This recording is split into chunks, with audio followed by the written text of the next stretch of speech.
با فاتح یگان کاری نشده است؟ نه پسرم. پس برای چی گریه میکند؟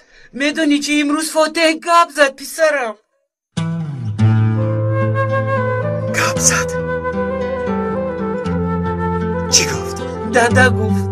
دادا گفت؟ پسرم گپ زد؟ بله گپ زد. من نشنیدم اما هیچ گپ نیست. پسرم کی با خانه میایی؟ فرصت که یافتم البته میایم. وعده میدهم که یک بار تلفن را با فاتح دهید. انا حاضر میدهم. کنی دادا گفت. دادا. پسر جانم، شیر بچه من کو دادا بگو. دادا بگو. کو دادا بگو. گپ زن.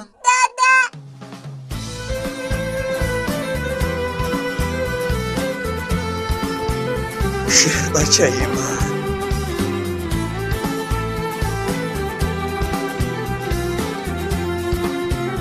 سرکمیسر خوب هستی؟ نیازی پسرم گپ میزنه. کاش که در نزدش میشدی سرکمیسر.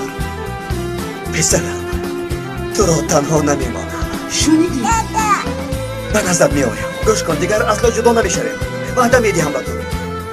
پسر جانم دامادی من فاتح تو رو یاد کرده است. فقط گریه میکنن. یگان چاره اش رو بینکنی. کم بیا خبر گیر.